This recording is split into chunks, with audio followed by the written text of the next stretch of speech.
Hello, welcome to StackGenius, the podcast for data-driven investment professionals. My name is Sylvan. I'm greeting you from Berlin today, and also I'm greeting Stephen, who in fact is joining us from beautiful Thailand somewhere, right? Absolutely. Nice to see you, Sylvan. So normally I think you guys are situated in Brooklyn, if I'm not mistaken. So this is your nice little getaway to get to somewhere warm, right? This is definitely an escape, although I have no complaints about Brooklyn. I love Brooklyn. Very good. We will speak Brooklyn restaurants after this call. So yeah, thanks for joining us today. So I mean, you are co-founder of Totem. When you read your website, Totem seems to be a rather holistic investment suite. I think you're speaking about the an investment operating system. Can you tell us in a minute, what do you do? So what is included, what's not included? Sure. So I think the word CRM gets thrown around a lot. It means a lot of different things to different people. What we're building is what I believe to be the most holistic fund operating system that gives fund managers, specifically venture capital funds, the ability to understand how their investments are doing, how that rolls up at the fund level, and how that rolls up at the firm-wide level across all the funds. And when I was starting in venture capital almost a decade ago, everything was stuck in spreadsheets. And I think people were hoping for tools to come onto the market to help make the process of running a venture capital fund more efficient. And here we are, just about a decade later. And I think we have an actually exaggerated problem. We now have, hundreds of tools that have come onto the scene for, point solutions for things that funds do. But I think what funds still crave is something that really stitches that all together, that gives them visibility into what's going on. And that's what we have been building for the last several years. That's a very good overview. And do you have a specific size of funds that your tool is well suited for, or is it agnostic depending on whether you're a PE or a pre-seed VC? So we're definitely focused on venture capital funds, and I would say our clients today fall into one of three buckets. In the Hmm. smaller range, I'd say there are funds that are just getting started. They don't necessarily have some of the pain points that a tool like ours solves for, but they can put in place a structure that will scale with them and avoid some of the pitfalls that some other fund managers who don't think about it until much later would run into. I'd say our kind of sweet spot are funds that are going from fund one to fund two. Fund one Hmm. maybe was very back of the napkin. Now they're institutionalizing their process. Some of their companies in Fund One have grown up and they have more advanced needs for collecting information from those companies. And that's typically another point that funds will look for software to professionalize the operations. Hmm. And then the third bucket are really funds with some sort of complexity, whether that's a complexity in the number of companies that are in their portfolio, like an accelerator, or if, an angel group that has many SPVs that they're managing, or funds with very specific needs for detailed information on each of their portfolio companies. Hmm. That's super helpful. Okay, so I mean, for me, it's always helpful to get a glimpse at the actual tool to get a feeling, because words only mean so many things. Can we just look at the tool a little bit together, maybe, to make it more tangible? Sure. Awesome. So then, if you start sharing, I will put you on. Here we go. Okay, perfect. So I'm jumping into a portfolio company. So imagine you're a venture capital fund and you've invested in this company. Here you get a really nice overview of this particular investment. So you can see on the left-hand side some high-level information about the company, the key contacts, the location, et cetera. And on the right-hand side, some key metrics about the investment. How much you've invested, what is that valued at, what is your latest ownership. And scrolling down the page, we really have all the information that, again, you might care about for this company. Your full list of transactions that come from your back office, the valuations of the company, the financial performance of the company as reported by the companies, the cap tables of the company, which get pulled in from Carta, your relationship to the company, so all the people that work there, as well as any of the emails and calendar events that you've had, and a document repository for this. So really in one single place, if I'm a fund manager and I want to just understand my investment, Mhm. I can jump in and very quickly see all of the information that I might care about on each investment. Mhm. And how does all this data get populated? So this is manual input from somewhere, or how does it work? So I think there's really three core um, pieces of data that we bring into the system.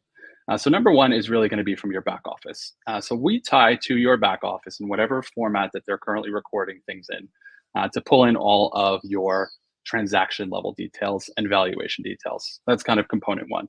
Component number two is what comes from the companies. So we have the ability to set up outbound requests where you collect information from your companies, and they would submit their financial data on a monthly, quarterly, or yearly basis, as well as their cap tables.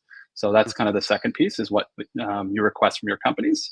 And thirdly is what lives in email. And I think email is a treasure trove of information that is currently overlooked.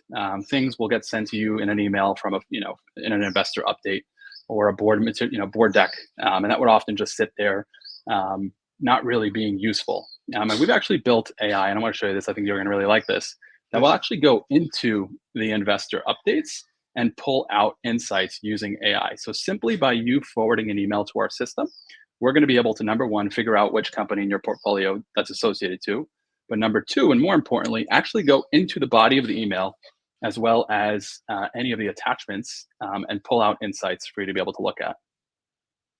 I like that actually, those little summaries and even the indication whether it might be positive or negative update. So where does it live in email? So do you have to connect your Office or Google Workspace, or how does it work? So we've taken a different approach than some of the other tools in the market that read your inbox. I think that there tends to be a lot of noise in email, and I think there can sometimes be privacy issues. So we actually have set up a forwarding system. So if there's something relevant that you as a partner receive that should be included in the firm-wide tool, you simply take that email and forward it to our system, and the system will do the rest. The system, again, will figure out which of the companies to map that email to, as well as go in and pull out those AI insights for you to be able to then quickly understand and look at. Okay, that's helpful.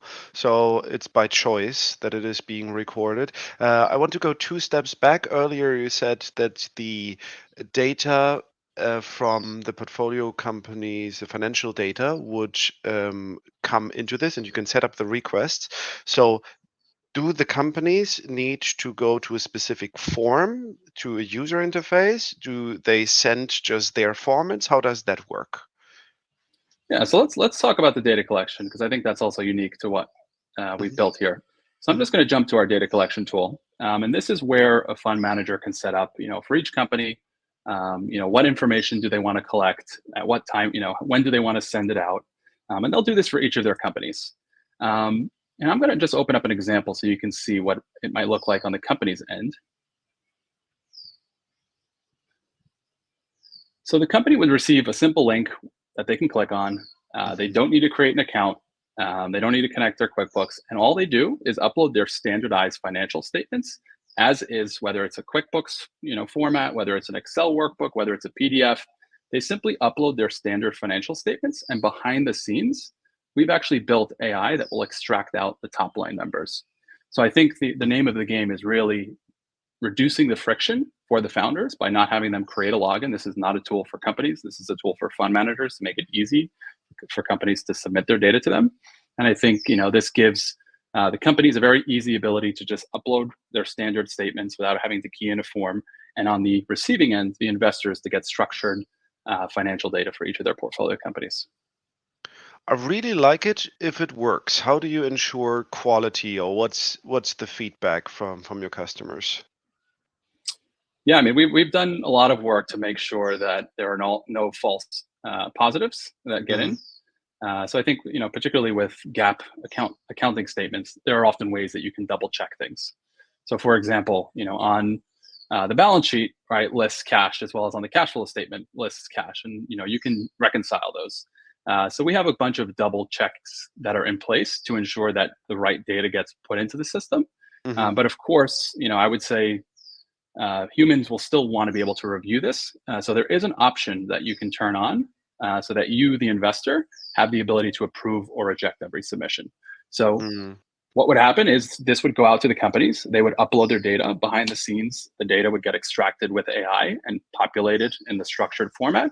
And you, as the investor, can then go in and approve or reject that submission, as well as verify that what the AI pulled out is accurate.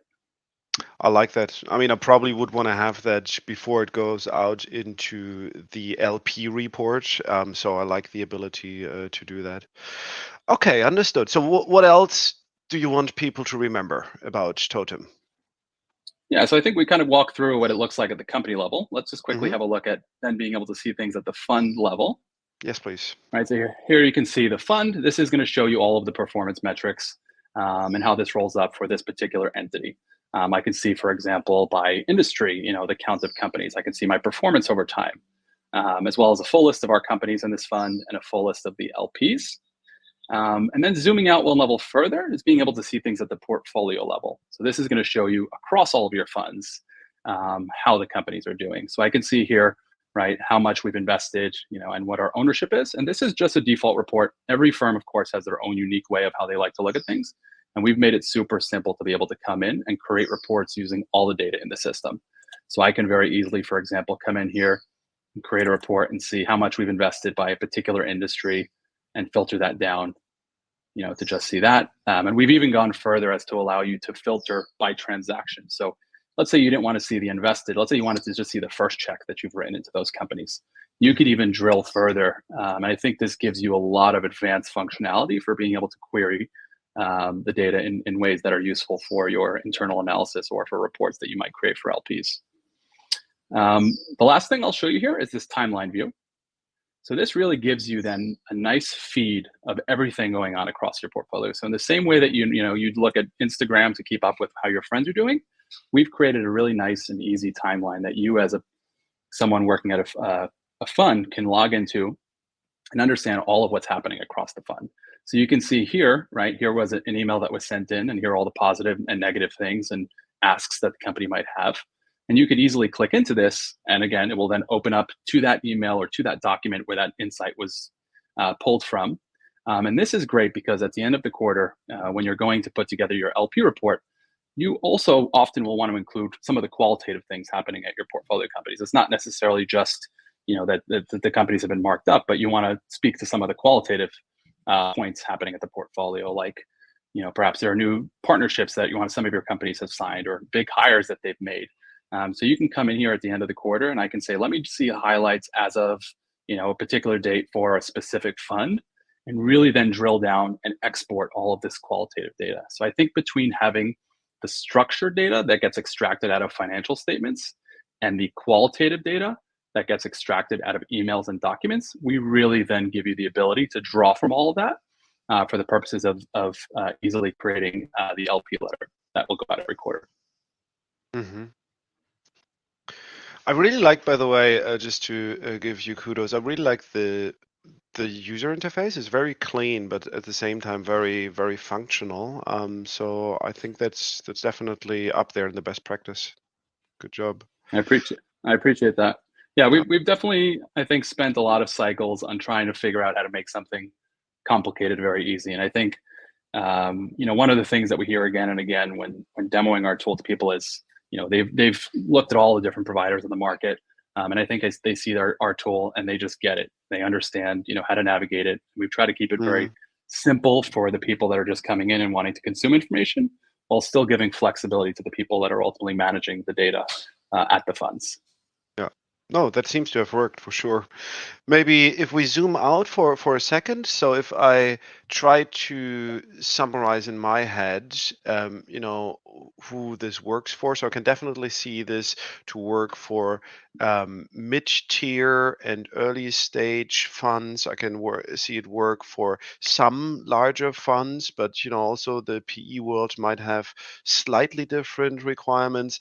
So what have you seen your customers combine your solution with? Which other tools do they stack together to build their perfect world? Have you seen any best practices? Yeah, I mean, I think one thing that we haven't done, because there are a number of other solutions that have created great solutions on the market for it, is the kind of broader relationship management. Hmm. So tools like Affinity, I think, being the obvious one in the venture space, and Deal Cloud in the private equity space, they've Hmm. built great tools for what I would call general relationship management, whether that's creating lists of contacts that you want to bring to an event, or other co-investors that you want to keep in close contact with, we're not necessarily trying to solve for that. So often when you use a tool like ours, you may complement that with a CRM for some of the more general purpose relationship management needs that you have as a firm. Just to interject, though, you do have a CRM module, right? So you do have the base functionalities.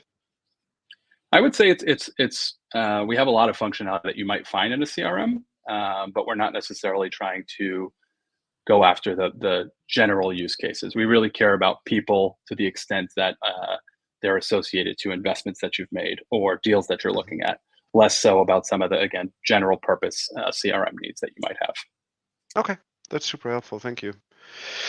Awesome. So looking at the time, we're almost through. So that gave me a good overview of what you guys are doing. Is there anything else that you want people to remember? Yeah, I mean, I think this is the year of AI. I think we've been building this now for many years, and I've been reinvigorated by what is now becoming possible with AI.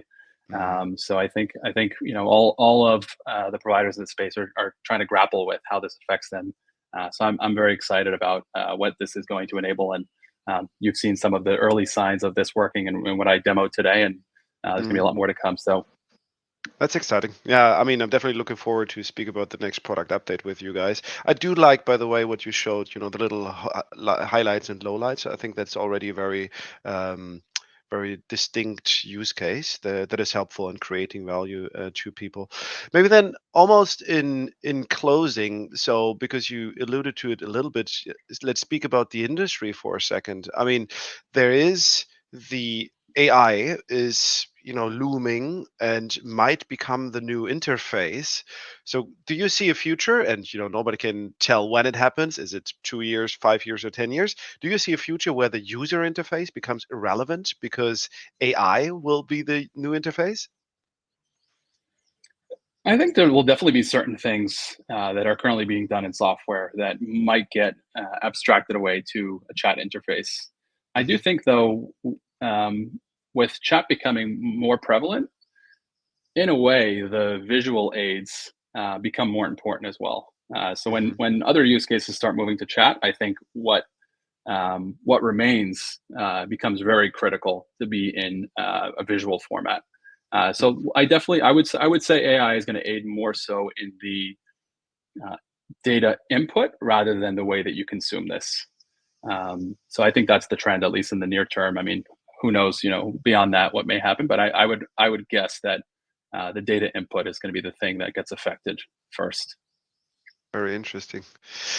Wow, thanks, Stephen. A lot of stuff in there. So, and I hinted at it at the beginning. So, my only restaurant tip for Brooklyn is Champ's Diner in Williamsburg. It's really good. It's vegan, but it's really really good. And I will send you recommendations for good islands in Thailand after this call. There we go. Koh Tao, Koh Phi Phi. There's really beautiful places out there. So we won't keep you from the beaches any longer. Thanks for being with us today, Stephen, and looking forward to connect next. Thank you very much, Sylvan. Thanks for having me. All right, take care. Bye now.